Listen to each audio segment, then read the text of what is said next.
मैं यदि पूछूं तुमसे कि संसार कहां है, तो तुम दसों दिशाओं को बताओगे, लेकिन संसार वहां है नहीं। वहां तो परमात्मा है। तो शायद तुम भीतर बताओ, 11वीं दिशा में बताओ, वहां भी संसार नहीं, वहां भी परमात्मा है। बाहर भी वही है, भीतर भी वही है। फिर संसार कहां है? बाहर और भीतर के मध्य, जिसे हम मन कहते हैं, सारा संसार वही है। मन न तो बाहर है और मन न भीतर है। मन बाहर और भीतर के मध्य खड़ी दीवार है, और सारा संसार मन का विस्तार है। जो तुम्हें दिखाई पड़ता है वो वही नहीं है जो है। तुम्हें वही दिखाई पड़ता है जो तुम्हारी कामना, तुम्हारी वासना चाहती है। तुम्हारी चाह में सब रंग जाता है, तुम्हारे राग में सब रंग जाता है, और तुम वही देख पाते हो जो तुम्हारी भीतर की कामना तुम्हें दिखाती। तुम्हारा देखना शुद्ध नहीं है, दृष्टि निर्मल नहीं है, विकार से भरी है। विकार का इतना ही अर्थ कि तुम दर्पण की तरह खाली नहीं हो कि वही दिख जाए जो है। तुम्हें वही दिखाई पड़ता है जो तुम प्रक्षेप करते हो। कहीं तुम्हें सौंदर्य दिखाई पड़ता है, कहीं तुम्हें कुरूपता दिखाई पड़ती है, कहीं तुम्हें लाभ दिखाई पड़ता है, कहीं तुम्हें हानि दिखाई पड़ती है। ये सब तुम्हारी धारणाएं, ये तुम्हारी वासनाएं। शुद्ध सत्य सब तरफ मौजूद है, बाहर और भीतर, पर मन सबको रंग डालता है। मैंने सुना है कि मुल्ला नसरुद्दीन एक दफ्तर में नौकर था। बूढ़ा आदमी, 70 साल उम्र, लेकिन पुराना नौकर, इसलिए दफ्तर ने उसे जारी रखा। बहुत लोग थे दफ्तर में काम करने वाले, पुरुष थे, स्त्रियां थीं, और स्त्रियों के संबंध में पुरुषों में अक्सर मजाक चलता रहता। एक सुंदरतम स्त्री थी दफ्तर में। सावन का महीना आया तो उसने मुल्ला नसरुद्दीन को कहा कि मुल्ला साहब, यहां और तो कोई नहीं दिखाई पड़ता जिससे मैं राखी बांधूं, और मेरा कोई भाई नहीं, बस आप ही एक सरल मूर्ति दिखाई पड़ते। तो परसों राखी का त्योहार आता है, मैं आपको राखी बांधूंगी, लेकिन ध्यान रहे 21 रुपया और एक साड़ी आपको देनी पड़ेगी। नसरुद्दीन थोड़ा चिंतित हुआ, माथे पर चिंता की रेखा आई। तो शायद उस स्त्री ने सोचा कि 21 रुपया और साड़ी महंगी मालूम पड़ती है, तो उसने कहा कि नहीं, उसकी फिक्र मत करिए, वो तो मैं मजाक कर रही थी। नसरुद्दीन ने कहा वो सवाल नहीं, आप गलत समझे। 21 की जगह 42 रुपए ले लेना, एक साड़ी की जगह 2 साड़ी ले लेना, लेकिन कम से कम रिश्ता तो मत बिगाड़ो।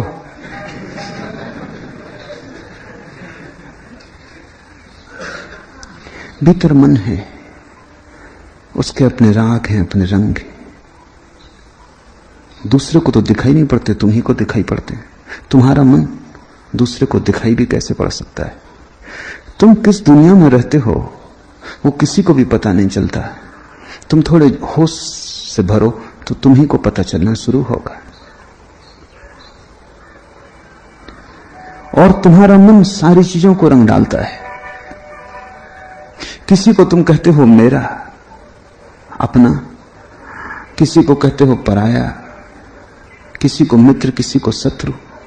कौन है मित्र, कौन है शत्रु? जो तुम्हारी वासनाओं के अनुकूल पड़ जाए वो मित्र, जो तुम्हारी वासनाओं के प्रतिकूल पड़ जाए वो शत्रु। कोई अच्छा लगता है, कोई बुरा लगता है। किसी के तुम पास होना चाहते हो, किसी से तुम दूर होना चाहते हो। ये सब तुम्हारे मन का ही खेल है। चेखोव रूस का एक बहुत बड़ा लेखक हुआ, उसने अपने संस्मरणों के आधार पर एक कहानी लिखी। उसके मित्र का लड़का कोई 10 साल पहले घर से भाग गया। मित्र धनी था, लेकिन जैसे अक्सर धनी होते, महाकृपण था। और लड़के को बाप के साथ रास न पड़ी तो लड़का घर छोड़ के भाग गया। एक ही लड़का था। जब भागा था तब तो बाप में अकड़ थी, लेकिन धीरे धीरे अकड़ कम हुई, मौत करीब आने लगी। 10 साल बीत गए, लड़के के लौटने के कोई आसार न मालूम पड़े। खोजने वाले भेजे, थोड़ा झुका बाप, क्योंकि वही तो मालिक है सारी संपदा का। अब मौत कभी भी घट सकती है, कोई पता ना चलता था। लेकिन एक दिन एक पत्र आया कि लड़का बहुत मुसीबत में है और पास के ही शहर में पिता को बुलाया है और कहा है कि अगर आप आ जाएं तो मैं घर लौट आऊं। अपने से मेरी आने की हिम्मत नहीं होती, शर्मिंदा मालूम पड़ता हूं, अपराधी लगता हूं। तो बाप गया शहर, एक शानदार होटल में ठहरा। लेकिन रात उसने पाया कि होटल के कमरे के बाहर कोई खांसता खकारता। तो दरवाजा खोल के उस आदमी को कहा कि हट जाओ यहां से, सोने दोगे या नहीं। लेकिन रात सर्द है और बर्फ पड़ रही और वो आदमी जाने को राजी नहीं। तो उसने धक्के देके उसे बरामदे के बाहर कर दिया, फिर जाके आराम से सो गया। सुबह होटल के बाहर के मैदान में भीड़ लगी पाई, कोई मर गया है। तो वो भी गया देखने। कपड़े तो वही मालूम पड़ते हैं जिस आदमी को रात उसने बरंडे से निकाल दिया था। भीड़ में जब जाके पास देखा तो चेहरा पहचाना हुआ मालूम पड़ा, ये तो उसका लड़का है। अपने ही लड़के को रात उसने बाहर निकाल दिया। मन को पता ना हो कि अपना है तो अपना नहीं, मन को पता हो कि अपना है तो अपना है। सारा खेल मन का है। क्षण भर पहले कोई मतलब ना था, यह आदमी मरा पड़ा था, भीड़ लगी थी। लेकिन क्षण भर बाद अब बाप छाती पीट कर रो रहा है कि मेरा लड़का मर गया और अब ये पीड़ा जीवन भर रहेगी क्योंकि मैंने ही मारा। खेल सारा मन का है। अगर अभी सिद्ध हो जाए, कोई दूसरा आदमी आ जाए और कहे कि लड़का मेरा है, तुम्हारा नहीं, तुम भूल में पड़ गए, आंसू सूख जाएंगे, प्रफुल्लता वापस लौट आएगी। क्षण भर में सब बदल जाता है। मन का भाव बदला कि सब बदला। चेखोव ने एक और कहानी लिखी कि 2 पुलिस वाले एक राह से गुजर रहे हैं और एक कुत्ते ने एक आवारा आदमी को काट लिया है। कुत्ता भी आवारा है और उस आदमी ने उसकी टांग पकड़ ली है और होटल के पास भीड़ लगी है और लोग कह रहे हैं इसको मार ही डालो, ये दूसरों को भी सता चुका है, पता नहीं पागल हो, ये कुत्ता, एक उपद्रव हो गया है इस इलाके में। पुलिस वाले भी दोनों भीड़ में खड़े हो गए। उनमें से एक बोला कि खत्म ही करो, क्योंकि रात हमको भी रास्ते पे चलने नहीं देता। कुत्ते कुछ सदा से खिलाफ हैं, सन्यासियों, पुलिस वालों, पोस्टमैन, जो भी किसी तरह का यूनिफॉर्म पहनते हैं उनके वो खिलाफ, वो एकदम नाराज हो जाते। हमको भी रात चलने नहीं देता, भौंकता है, उपद्रव मचाता है, मार ही डालो। तभी दूसरे पुलिस वाले ने गौर से कुत्ते को देख के पहले से कहा कि सोच के करना, ये तो पुलिस के इंस्पेक्टर जनरल का कुत्ता मालूम पड़ता है, आवारा नहीं, मैं भली भांति पहचानता हूं। सब रंग बदल गया। वो पुलिस वाला जो कह रहा था मार ही डालो, झपटा उस आवारा आदमी पर, कहा कि तुमने उपद्रव मचा रखा है, ट्रैफिक को रोक रखा है, छोड़ो इस कुत्ते को। जानते हो ये कुत्ता किसका है, कितना मूल्यवान है। कुत्ते को उठाकर उसने कंधे पर रख लिया और उस आवारा आदमी के हाथ पकड़ के कहा कि चलो पुलिस थाने।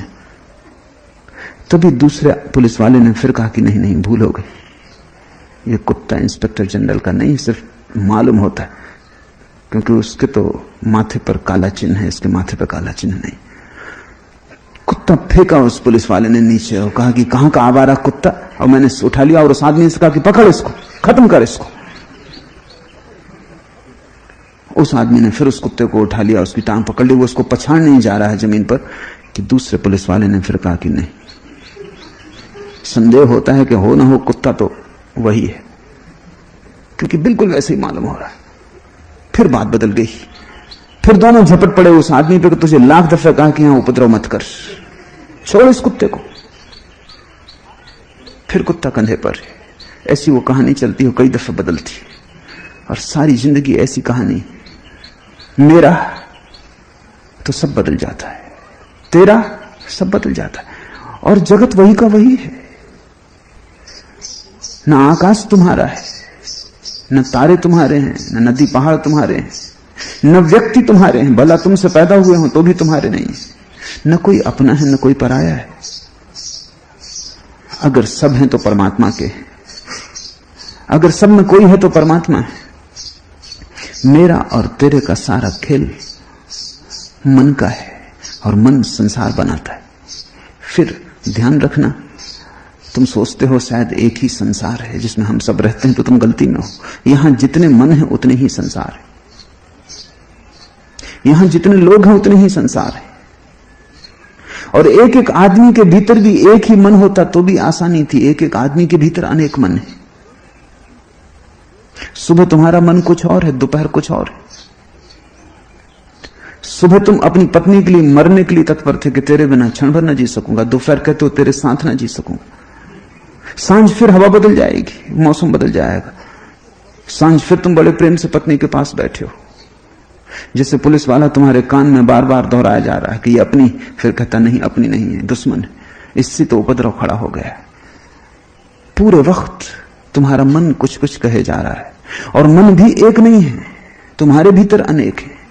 महावीर ने कहा मनुष्य बहुचित्तवान है, पॉलीसाइकिक है। एक ही मन होता तो भी हल कर लेते, हजार मन है। इसलिए तुम्हें कुछ भी भरोसा नहीं है कि तुम किसकी मान के चलो, तुम्हारे भीतर कोई एक आवाज नहीं है, हजार आवाजें हैं, सभी का मिश्रित कोलाहल है। एक बाजार हो तुम, एक भीड़ हो, तो एक एक आदमी के भी बहुत से संसार हैं। और फिर इतने लोग हैं जमीन पर, इन सबके संसार हैं। सत्य दिखाई पड़ेगा तो एक होगा, असत्य व्यक्तिगत होते हैं, सत्य सार्वजनिक होता है, सत्य यूनिवर्सल है, सार्वभौम है। तुम्हारा सत्य और मेरा सत्य अलग नहीं हो सकता, तुम्हारा असत्य तुम्हारा, मेरा असत्य मेरा। असत्य निजी होते हैं, प्राइवेट। सत्य तो निजी नहीं होता, सत्य तो सार्वभौम होता है। इसलिए जहां भी तुम पाओ कि तुम्हारे सत्य में किसी तरह का निजीपन है, वहीं संदिग्ध हो जाना, सत्य कहीं निजी हुआ है। सत्य तो सबका है, सत्य में सब है। इसलिए अगर तुम कहो कि मेरा धर्म हिंदू है तो संदिग्ध हो जाना, तुम्हारा धर्म तुम्हारे मन का खेल होगा, क्योंकि वो मुसलमान के विपरीत है। तुम्हारा धर्म अगर जैन है तो वो हिंदू के विपरीत है, तुम्हारा धर्म अगर सिख है तो वो जैन के विपरीत है। और धर्म तो सत्य का होगा, तुम्हारा और पराये का नहीं, मेरा और तेरा नहीं। जिस दिन व्यक्ति धार्मिक होता है उस दिन उसके धर्म में सब लीन हो जाता है, सब कुरान, सब बाइबल, सब वेद। उस दिन उसके पास सार्वभौम सत्य होता है। लेकिन ये तभी हो पाता है जब मन खो जाता है। मन तो सार्वभौम में उठने ना देगा। मन संसार है, अमन संसार के पार हो जाना है। मन से मुक्त होना संसार से मुक्त होना है। और तब तुम्हारा सत्य तुम्हारा ना होगा, सभी का होगा। आदमियों का ही नहीं, वृक्षों का भी होगा, पत्थरों का भी होगा, चांतारों का भी होगा, क्योंकि सत्य तो एक है। सत्य तो अस्तित्व का प्राण है, वो कोई मन की धारणा नहीं है, वो तो जीवन की धारा है। इसलिए शुद्ध धर्म सिर्फ धर्म होगा, ना हिंदू, ना मुसलमान, ना ईसाई। हिंदू, मुसलमान, ईसाई मन के खेल है। चर्च, मंदिर, मस्जिद, गुरुद्वारा मन की बनावटें हैं, वो मन का ही जाल है। तुमने धर्म तक को मन से देखा है, इसलिए धर्म भी बट गया। मन से तुम जो चीज भी देखोगे वो तत्क्षण बट जाएगी। मन बांटने की प्रक्रिया है, मन तोड़ने का ढंग है। तुमने कभी कांच का टुकड़ा देखा हो, प्रिज्म कहते हैं, उसमें से सूरज की किरण निकालो, वो 7 रंगों में टूट जाती, इंद्रधनुष बन जाता है। टुकड़े के पहले, कांच के टुकड़े के पहले गुजरने के पहले तो किरण एक थी, शुभ्र थी, श्वेत थी। टुकड़े से गुजरते ही 7 हिस्सों में टूट जाती, सतरंगा जाल फैल जाता है, इंद्रधनुष बन जाते हैं। मन कांच का टुकड़ा है, प्रिज्म है। जीवन चेतना की किरण कांच के इस टुकड़े से निकल के 7 रंगों में टूट जाती, उसका श्वेतपन खो जाता है, उसकी निर्दोषता, सरलता, कुंवारापन खो जाता है, फिर 7 रंग हो जाते हैं। संसार यानी 7 रंग, संसार यानी मन के द्वारा देखा गया सत्य, संसार यानी धारणाओं, वासनाओं, कामनाओं के पर्दे के पीछे से झांका गया परमात्मा। मन भ्रांति है और मन की भ्रांति से संसार की विराट भ्रांति पैदा होती। मन न तो भीतर है क्योंकि भीतर तो परमात्मा है, और मन न बाहर है क्योंकि बाहर भी परमात्मा है। तो मन दोनों के बीच में है। मन को हम क्या कहें? हिंदुओं ने माया कहा है। माया शब्द समझने जैसा है। माया का मतलब झूठ नहीं होता, माया का मतलब भ्रम नहीं होता, माया का मतलब होता है सच और झूठ के बीच, भ्रम और यथार्थ के बीच। मन को बिल्कुल झूठ भी तो नहीं कह सकते क्योंकि है, और कितने जन्मों से तुम्हें भटका रहा है। झूठ कैसे भटका सकता है अगर होता ही नहीं, बिल्कुल ना होता तो इतना विराट संसार जो तुम चारों तरफ निर्मित कर लेते हो, कैसे निर्मित करते? मन है तो नहीं है ऐसा कहना तो उचित ना होगा, लेकिन परमात्मा जैसा है ऐसा कहना भी उचित ना होगा, क्योंकि शाश्वत नहीं है, क्षणभंगुर है, बनता है, मिटता है, फिर बनता है, फिर मिटता है। सागर की तरह नहीं है, बुलबुले की तरह है। बुलबुला उठता है, फूटता है, बनता है, मिटता है। और बुलबुले से अगर तुमने संसार को देखा तो तुम न तो बाहर जीते हो न भीतर जीते हो। वो तो एक ही चीज है, बाहर और भीतर। तुम मध्य में जीने लगते हो।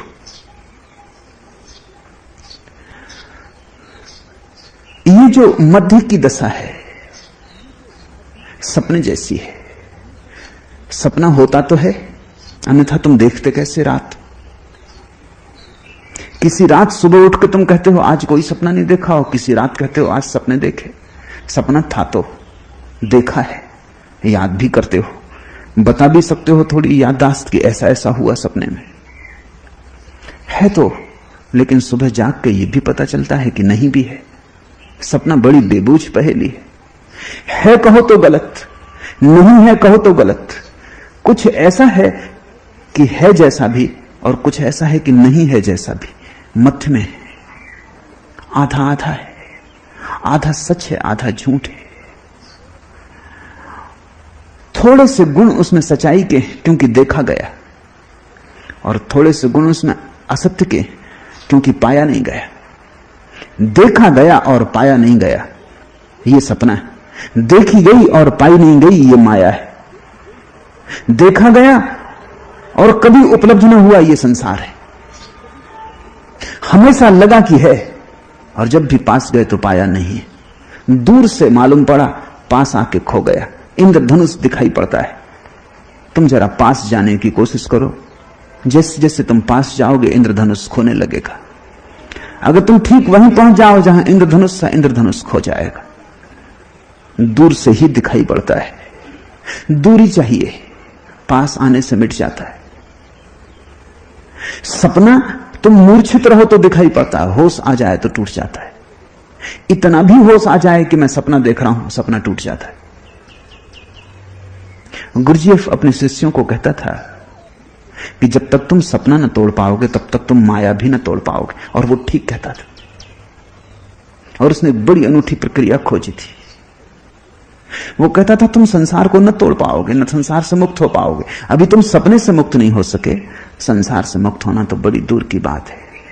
संसार तो बहुत विराट सपना है जिसे तुमने जन्मों जन्मों से देखा है। इतनी बार देखा है कि तुम्हारे देखने देखने से ही वो सत्य हो गया है। इतनी परतें जम गई हैं तुम्हारे अनुभव की संसार के साथ कि आज बिल्कुल असंभव है मानना कि नहीं है। पहले तुम सपना तोड़ो। तो गुरुजीएफ कहता था अपने साधकों को, वो मैं तुमसे भी कहता हूं, बड़ा कीमती प्रयोग है, करो तो बड़े परिणाम हो सकते हैं। सोते वक्त रोज 5-7 मिनट, जैसे ही तुम्हें लगे कि अब नींद आने के करीब है, 5-7 मिनट में नींद आ जाएगी, तुम एक बात भीतर स्मरण रखने की कोशिश करो कि जो भी मैं देखूंगा जानूंगा कि ये सपना है। जो भी मैं देखूंगा जानूंगा कि ये सपना है। 3 महीने तक तो कोई परिणाम ना होंगे। 3 महीने तक तुम दोहराओगे, लेकिन रात सपने में भूल जाओगे।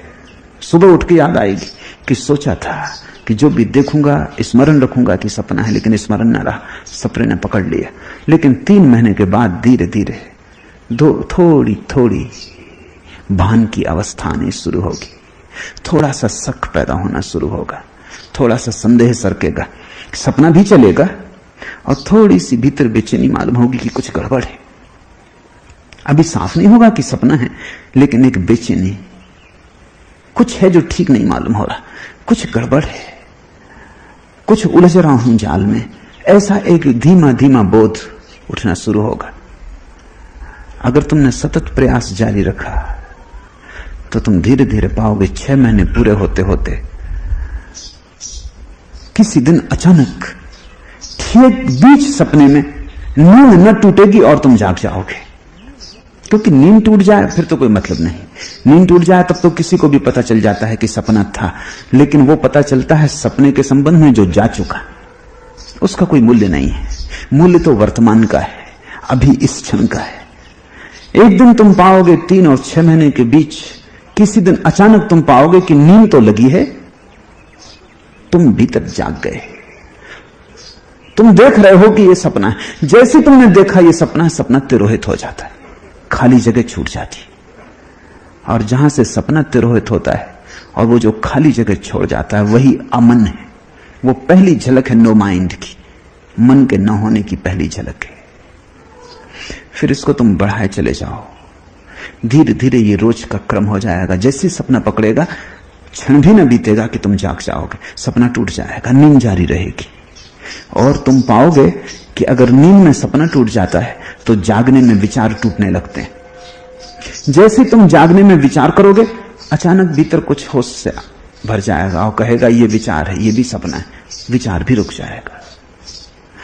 अगर नींद में सपना टूट जाए, जागने में विचार टूट जाए, तो तुम्हारा संसार छूट गया। संसार छोड़ने के लिए हिमालय जाने से कुछ भी नहीं होता।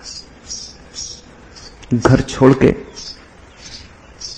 विरागी हो जाने से कुछ भी नहीं होता, क्योंकि घर थोड़ी संसार है, पत्नी बच्चे पति थोड़ी संसार है। संसार तो तुम्हारे भीतर देखने के ढंग में छिपा है, मूर्छा में छिपा है। तो तुम जहां जाओगे क्या फर्क पड़ता है?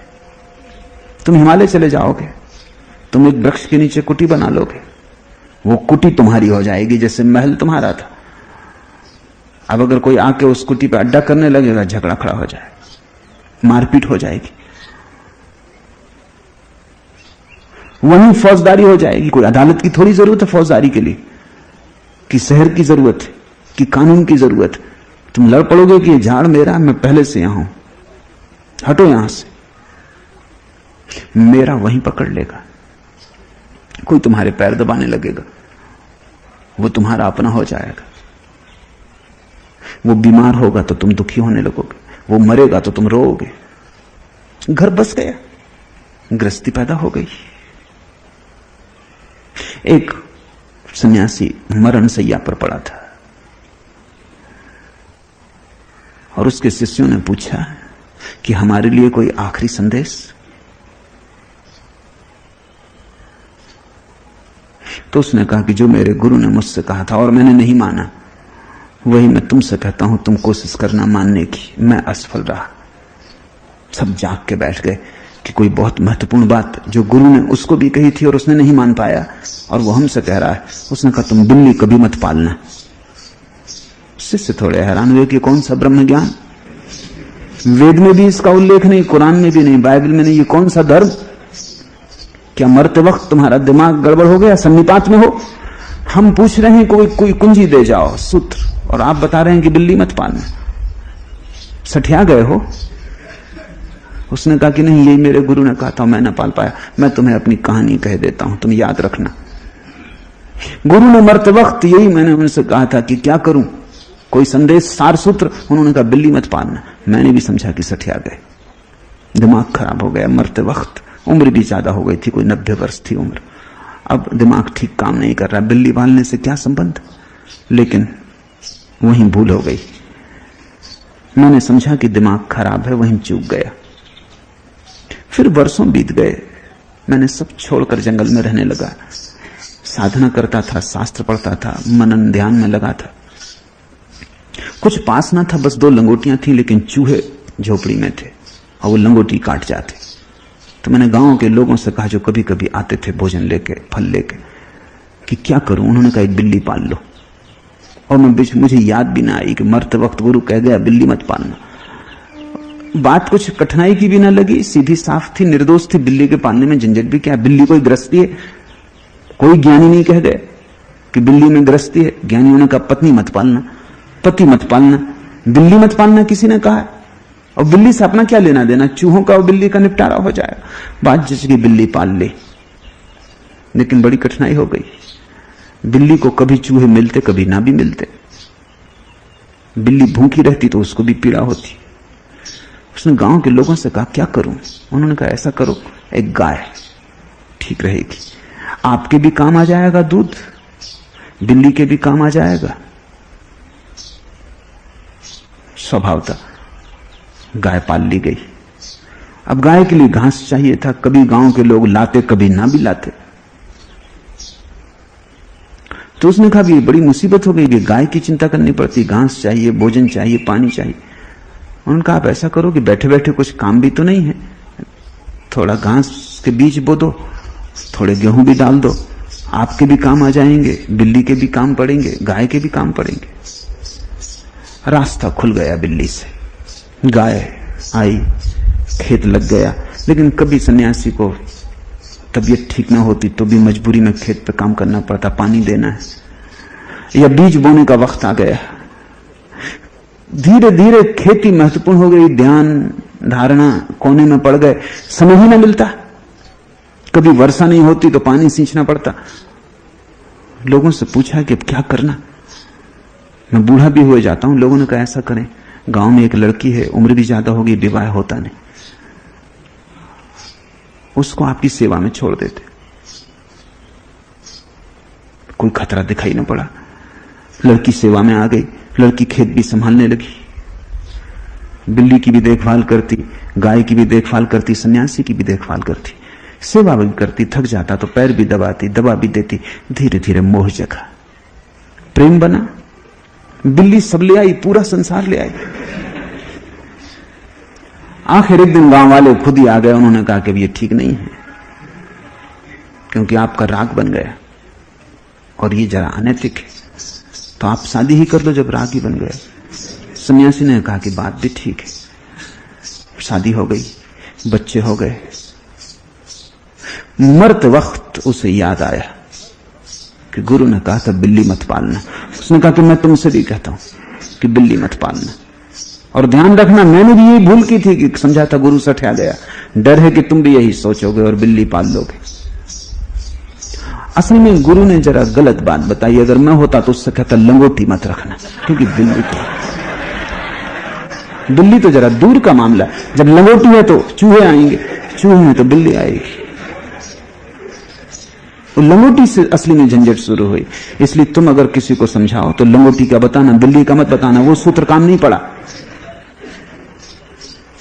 असल में कोई भी एक चीज सब ले आएगी,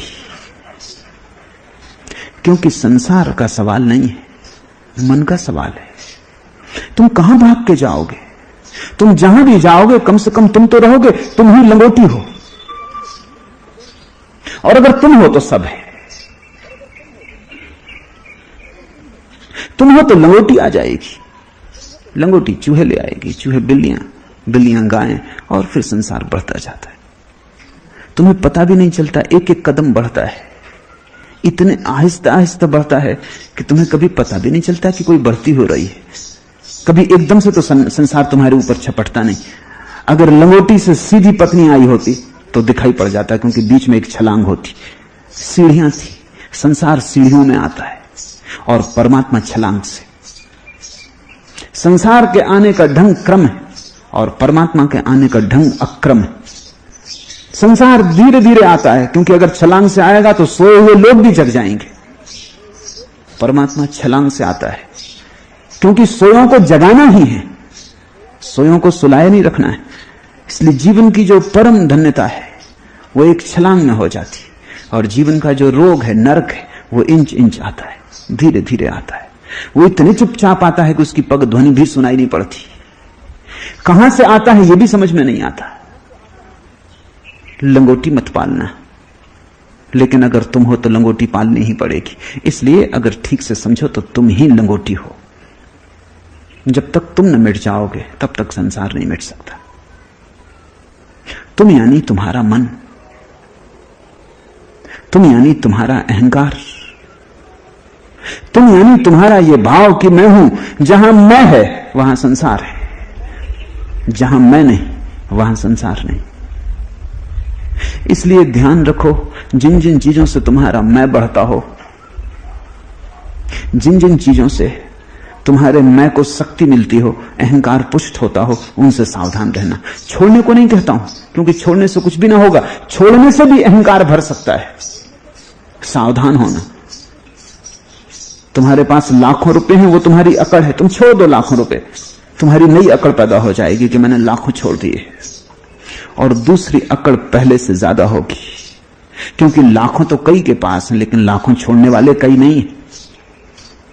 वो तो बहुतों के पास है, उस अकड़ में कोई जान नहीं है, लेकिन लाखों छोड़ने वाले तो बिरले, तब अकड़ और बढ़ जाएगी। ध्यान रखना, अगर तुमने अहंकार के प्रति जागरण न संभाला तो तुम जो भी करोगे वो अहंकार से ही होगा।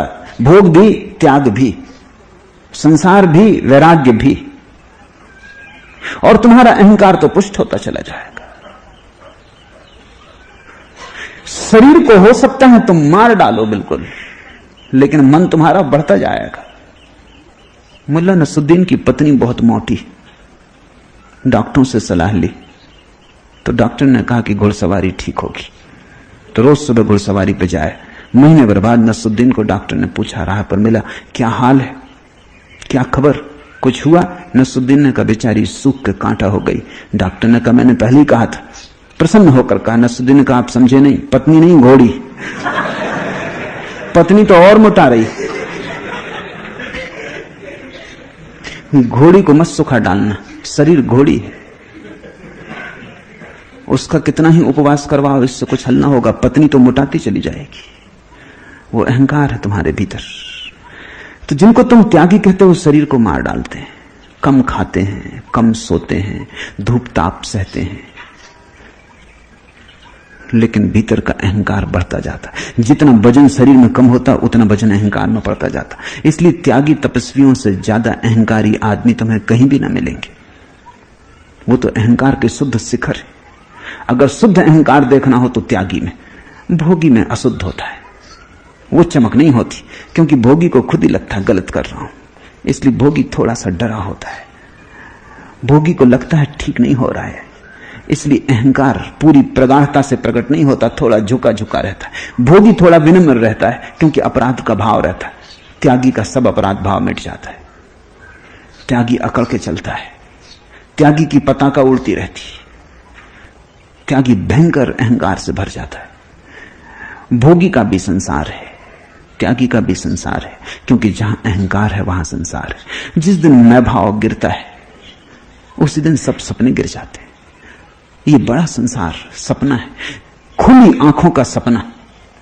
दो तरह के सपने हैं, एक जो तुम बंद आंख से देखते हो, वे इतने खतरनाक नहीं क्योंकि रोज सुबह टूट जाते हैं। एक सपना है खुली आंख का सपना, ये जो विराट तुम्हें चारों तरफ समझ में आता है, ये बड़ा खतरनाक है, क्योंकि जन्मों जन्मों तुम जन्मते हो, मरते हो और नहीं टूटता। जिसने इसे तोड़ लिया वो परम धन्य भागी है। ये कैसे टूटेगा? कबीर के ये सूत्र उसे तोड़ने की तरफ इशारे। अंधे हरिबिन को तेरा। कबीर कहते हैं, अगर अपना ही मानना हो तो हरि को छोड़ के और किसी को मत मान।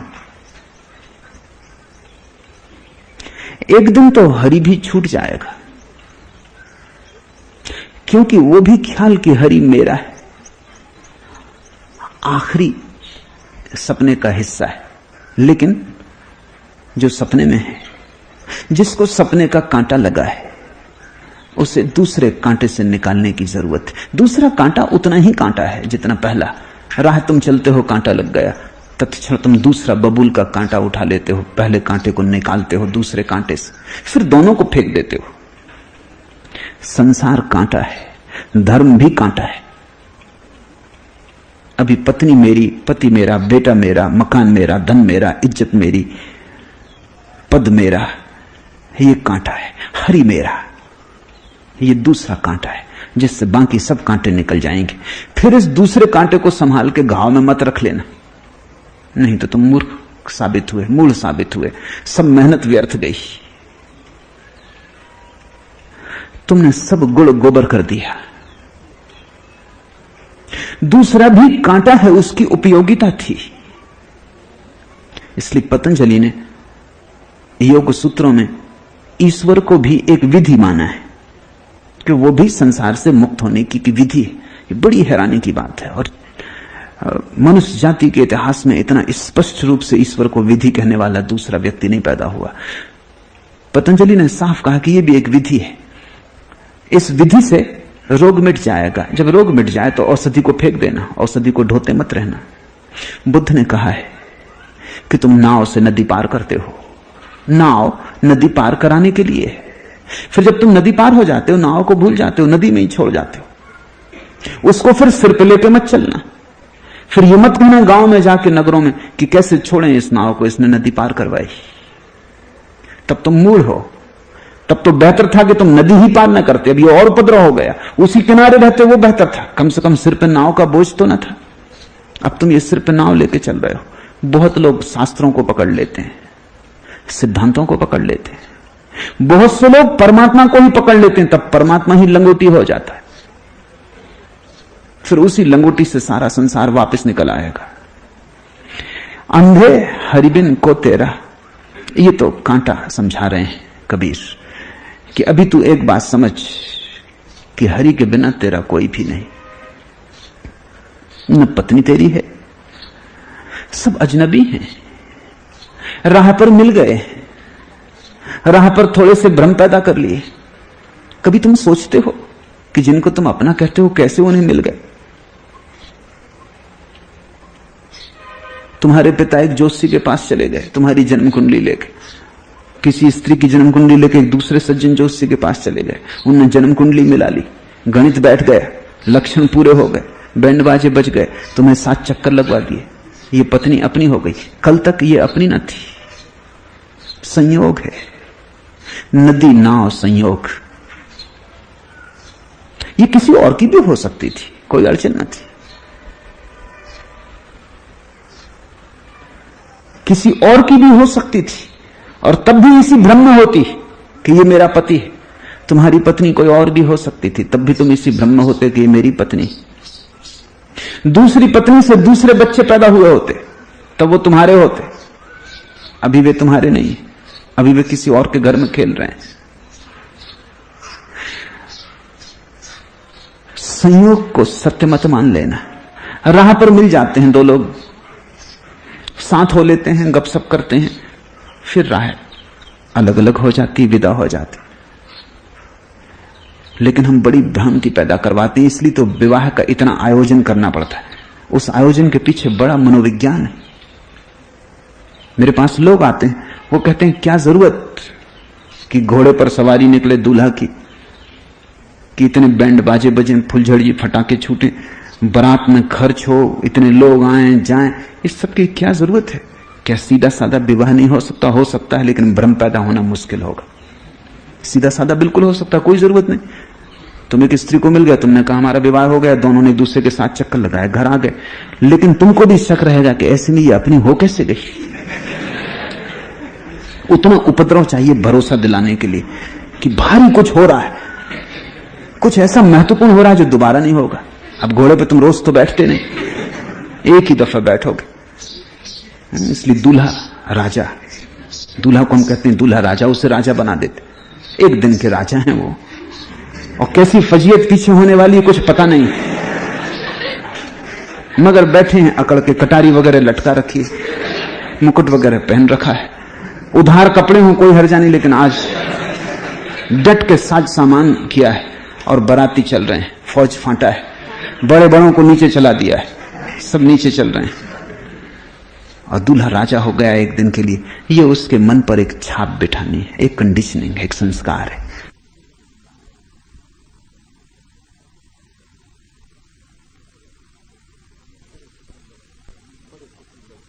बड़े कुशल लोग थे पुराने लोग, उन्होंने पूरा हिसाब रखा है कि उसको ये भ्रांति पक्की हो जाए कि कोई गाढ़ संबंध पैदा हो रहा है और ऐसा अनूठा हो रहा है कि फिर यही घटना दोबारा नहीं घटने वाली है। इसलिए पूरब के लोग तलाक के विपक्ष में, क्योंकि पूरब के लोग ज्यादा चालाक हैं। पश्चिम अभी बचकाना है, उसे अभी अनुभव नहीं है आदमी के मन का। पूरब को हजारों साल का अनुभव है, क्योंकि अगर तलाक संभव है तो विवाह कभी पूरा हो ही ना पाएगा। अगर इस बात की संभावना है कि कल हम अलग हो सकते हैं तो मिलना कभी भी पक्का नहीं हो पाएगा। जिससे अलग हो सकते हैं उससे मिलना ऊपर ऊपर ही रहेगा, संसार बसेगा नहीं,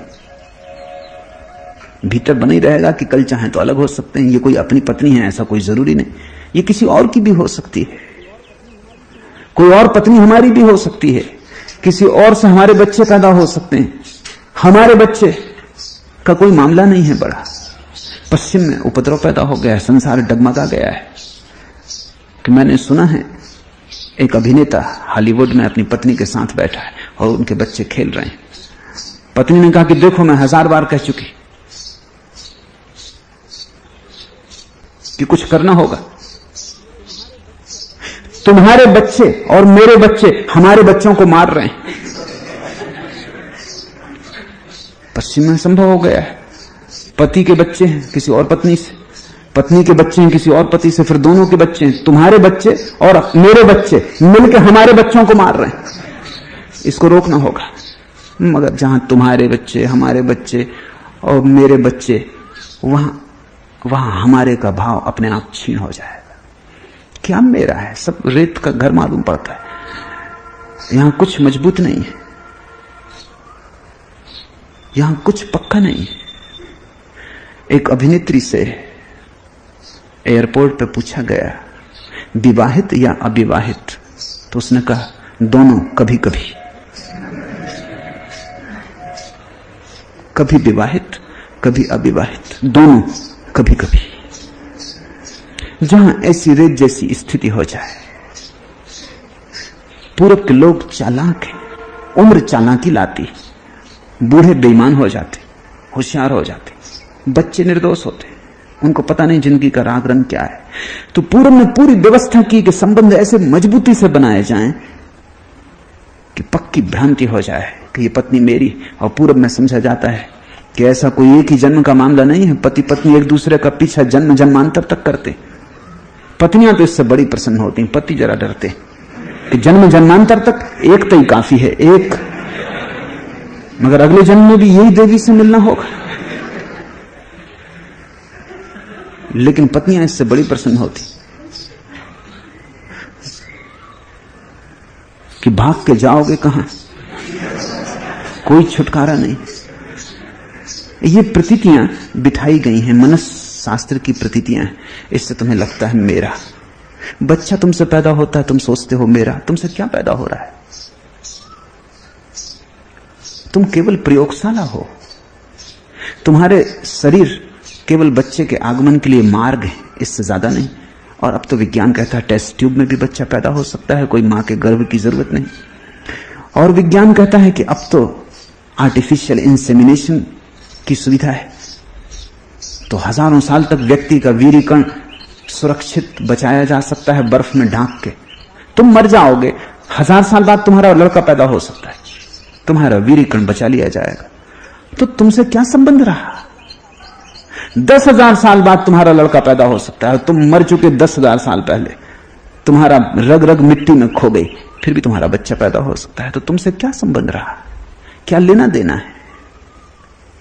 तुम केवल मार्ग थे, अपना यहां कोई भी नहीं। यहां तुम अजनबी हो।